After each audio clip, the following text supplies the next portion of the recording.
Not that she was ever serious upon this point, and I mention the matter at all for no other reason than that it happens, just now, to be remembered. Pluto, this was the cat's name, was my favorite pet and playmate. I alone fed him, and he attended me wherever I went about the house. It was even with difficulty that I could prevent him from following me through the streets. Our friendship lasted, in this manner, for several years, during which my general temperament and character, through the instrumentality of the fiend intemperance, had, I blush to confess it, experienced a radical alteration for the worse. I grew, day by day, more moody, more irritable, more regardless of the feelings of others. I suffered myself to use intemperate language to my wife. At length, I even offered her personal violence.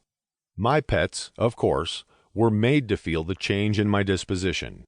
I not only neglected, but ill-used them.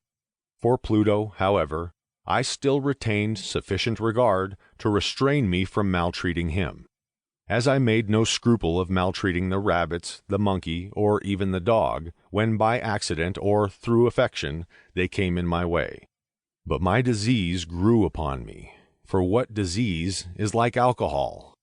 And at length even Pluto, who was now becoming old and consequentially somewhat peevish, even Pluto began to experience the effects of my ill temper. One night, returning home, much intoxicated, from one of my haunts about town, I fancied that the cat avoided my presence. I seized him, when in his fright at my violence he inflicted a slight wound upon my hand with his teeth. The fury of a demon instantly possessed me.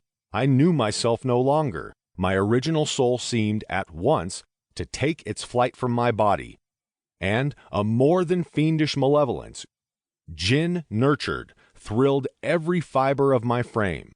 I took from my waistcoat pocket a penknife, opened it, grasped the poor beast by the throat, and deliberately cut one of its eyes from the socket. I blush, I burn, I shudder, when I pen the damnable atrocity. When reason returned with the morning, when I had slept off the fumes of the night's debauch, I experienced a sentiment half of horror, half of remorse, for the crime of which I had been guilty. But it was at best a feeble and equivocal feeling, and the soul remained untouched. I again plunged into excess, and soon drowned in wine all memory of the deed. In the meantime the cat slowly recovered.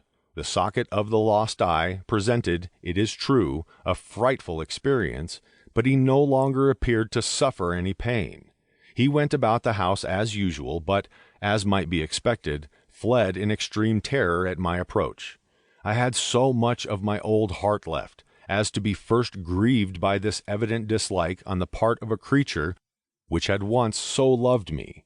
But this feeling soon gave place to irritation, and then came, as if to my final and irrevocable overthrow, the spirit of perverseness.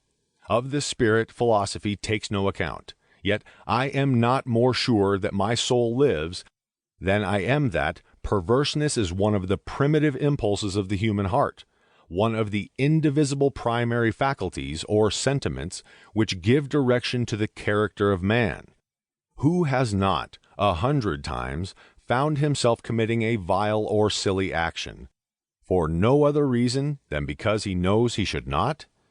Have we not a perpetual inclination, in the teeth of our best judgment, to violate that which is law, merely because we understand it to be such? The spirit of perverseness, I say, came to my final overthrow.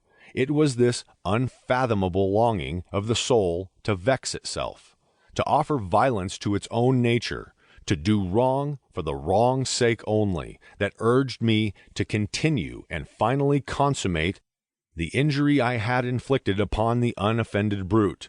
One morning, in a cold blood, I slipped a noose about its neck and hung it to the limb of a tree.